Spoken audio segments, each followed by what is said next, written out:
everybody, it's Brian back with Inspiring How You See That. We're the channel that talks about all different kinds of music and entertainment, brings you inspirational stories, and talks with some of your favorite artists.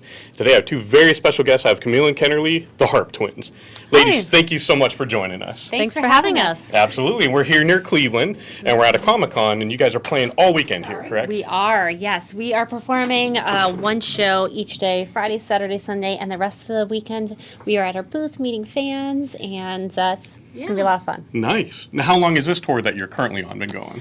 We tour most of the year. Yeah, we're on tour, I think, probably at least half the year. We are like not on at the home. road. So. Yeah, so it's quite busy. So it's been a long tour. Yeah. Sure.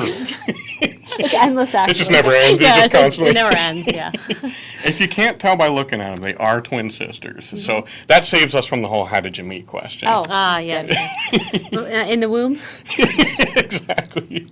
But you, of course, are best known for playing harps. Yes. So when did you both pick up the harp? Was it at the same time that you thought you had that interest? Or? Yeah, we started playing the harp when we were about 13. We first got to see a harp in person. Yeah, we had a friend whose mom played the harp, and she let us try her harp, and we thought it was a magical instrument, so we told her mom we wanted to play harp, and she said, no, I don't have money to buy you a harp. We desperately wanted to play, so we did odd jobs like babysitting and dog walking, and we earned enough money for one small harp used, and that's how we started. Yeah, so we shared the one harp, and then I think our mom realized we were serious by then. So. But yeah, the interest was at the same time for both of us. Okay. Yeah.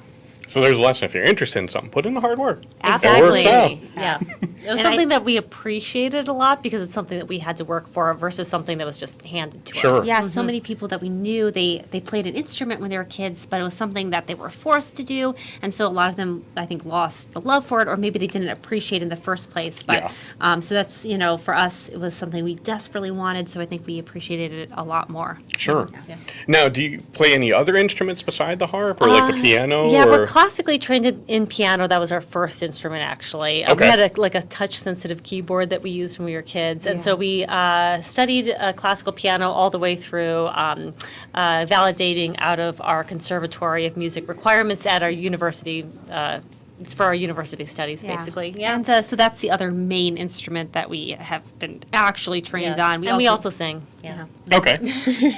Now, is it similar, when you're playing the harp, obviously the mechanics are different, but are there similarities between that and the piano? Our sheet music looks generally the same. We play with two clefs, so, that's a similar thing, but the hand position is completely different. The way that the harp works is very different than a piano. We only use 4 fingers in each hand because pinkies don't have enough strength and don't reach the string well. Okay. Whereas piano, you can easily press the keys with your pinky. And there's a lot of differences with the instruments themselves. For instance, we have pedals on our concert grand harps, but they're very different than the pedals on a piano. They don't sustain and dampen. They actually change the pitches of the strings. So every string on our concert grand harps can be 3 different notes depending on where we move the pedals. And on our small lever harps, each string can be 2 different pitches depending on where we move the levers on every string. So pianos, you have every note available to you at all times. On harps, we have to change levers or pedals. So. Okay, nice. And even besides music, I read that you guys have a lot of other interests, like you're expert marksman, is that correct? That is true, yes. We were part of a junior rifle club, and so that's where we first learned how to shoot and shoot safely. So it was 22 rifles in the club. It was fun. Nice. Yeah. And then you also played zombies in The Walking Dead. How did that come about? Well, we performed for a couple of these Walker Stalker cons, which were the big official Walking Dead cons. And at one of those, we played for the birthday party, kind of little birthday party thing for Greg Nicotero, who he kind of developed the whole Walker look. He's a executive producer, and he directed a lot. And so we saw just all these people, including Greg, at various conventions. And at one of those conventions, Greg said, "Hey, I've got this idea to use both of you as the same walker role, and that way one of you can have a certain apparatus to pull back the skin in your face, and the other one will be the clean face walker. And he's like, would you be interested in doing that? And we're like, heck yes. Yeah, why not? So it was really fun. We got to go on set for a few days and do that. In fact, he asked us to be in a future episode for the next season, but we were on tour, and so. In case you're wondering, Carol killed us. I was going to say, I think Yes. Carol took you out. Yeah, Carol took us out. Yeah, Best thing ever. yeah, it's a highlight of our lives. Yeah, Got killed by Carol? I know. Yes. Our favorite. Nice. And then you also, martial arts, I believe you were involved in. Yeah, we are third-degree black belts in Taekwondo and taught for quite a few years. Yeah, we taught for many years, which was really fun. We did have to give up kind of formally teaching and competing because we were breaking fingers, and at that point in time, Oh. we kind of needed to make a living playing harp. Yeah. You kind of need your fingers. for Yeah, that. we need our fingers. We need all our limbs, actually. So don't mess with them, because Yeah. Yeah, you don't want to meet us in a dark alley. So, yeah.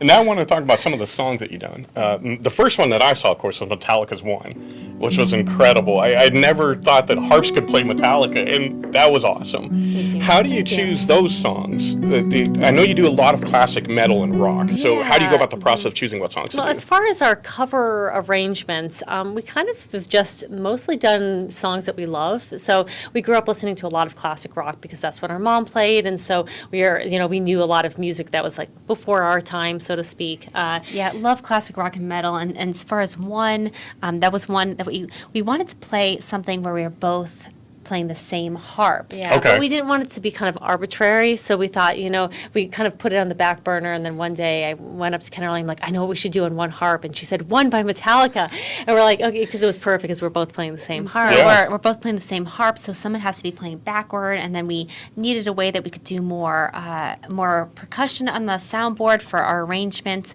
and so we kind of developed the technique of using our feet for percussion, Okay, and so yeah. that became a whole thing. Believe it or not, no one had ever thought to kick a harp for percussion previous to that, so, yes. It worked. It sounded cool. Thank you. And then when it comes to your original arrangements, when you sit down and you think about writing, do you think of like a topic first, or is it a melody? How do you go about that? Good question. For our original songs, I think it's generally a variety. So usually we start off with some sort of concept of what we want the story to be, because we love kind of storytelling. And then sometimes we start with lyrics, sometimes we start with melodies. It just kind of varies. Sometimes we start with the song title, and then for our most recent album, it was a little different because we have our first original album was called ICEBORN. It's very like Nordic Celtic fantasy, so there's a lot of fantastical creatures. There's a lot of mythology kind of little sprinkled in there. But with our new original album, it's called Twin Destinies, and it's a novel album collaboration. So New York Times bestselling author Debbie Vigay wrote a novel and rewrote the album, and it all goes Okay. together. So it's like a that- multimedia project. So for that, we worked together as far as she was like, well, these are points in the book where I think a song would fit nicely. And so we had to Okay. take her like kind of existing, maybe a little bit of a plot line or like a sentence description and kind of use our own imaginations to expand it and make it like a song. But for Okay. most of it, we hadn't actually read that part of the book because she was still writing it herself. So we would just kind of make up, stuff in our head, and then stuff would appear in the book that we had written. So it was a cool collaboration Yeah. project. Nice. So So that's you almost a- did like the soundtrack to the novel. Exactly, it's yeah, Okay. the yeah. whole thing where they tell the same story but in different ways. Yeah. Yeah, Very cool. And kind of along those lines, you also had a comic book, a graphic Yeah. novel come out. How did that Yeah. idea come about? It's just we love storytelling, so we thought it'd be fun to do a kind of something that was us but not us. So it's a fantasy, all ages comic book, and some comic books are more adult oriented. So we thought, Sure. we wanted one of those all ages, and so it's family friendly. And We had some friends in the comic book world, and so they knew more about the process of like creating a comic. yeah, and it so kind of guided us through the whole process of creating a comic book, because when you read it, you have no idea how much work goes into every element of a comic book. But a lot of our first album is actually like the music is kind of goes along with the story of the comic book. So they each kind of have their both concept albums almost in their own ways. I guess. Sure. Yeah. Very cool. Now, you mentioned some new music coming. So Yeah. do you have a new album in the works now? We or- have a couple new albums. We We're actually always have new albums in the works. we have 10 total, so that's we're pretty prolific. But the kind of one that we can actually actually we've announced is going to be coming is actually the second novel album collaboration. So we're Okay. gonna, yeah, so it's kind of they're all supernatural in theme. So our characters are seers, and we can kind of see these supernatural creatures that other people can't. Which we need to fight, and so without giving too much away, but the next book and album, we're going to Ireland, and so we'll be encountering a different type of supernatural creature than the first one, which was vampires in Savannah, Georgia. Nice. So that was really fun. It was very, very dark fantasy, Kinda kind of gothic. a little horror. So that's yes. going to be coming out St. Patrick's Day. Well, hopefully St. Patrick's Day 2024. So about Okay. a year from now. A Yeah. year from But today. before that, we have something else coming, but we haven't announced yet. Yeah, so so it's still secret. Okay, Yeah. okay. So we'll keep that under our lid All for right. now. Yeah. Well, what we told you is okay, but we have another album that is Perfect. secret. Yes. Before then, yeah. Perfect. And so before we go, I do gotta ask you, your cat, what is his name? Grayson, is that his name? Grayling. Grayling. Yes. Yeah. Okay, so you've had him in a lot of videos and on Instagram and all. He's come kind of a celebrity. Yeah, Yeah. I feel Like, like is it going to his head? I or- feel like he's more popular. he's definitely more popular than we are. Everything goes to a cat's head for Yes, sure. So he was a rescue. somehow King Grayling became a thing, and now we've got like little emojis. He's got a crown on. Yeah, He we're- definitely thinks he's a king. we're So he's just we're living- just loving his, it. we're his loyal twin subjects. That's all. Yeah. We are servants. Yes, it's fine with us. Excellent. Where can everybody find you guys online at? If you just go to harptwins.com, you can go from there and find all of our sites. YouTube, Spotify, all the streaming sites, Instagram.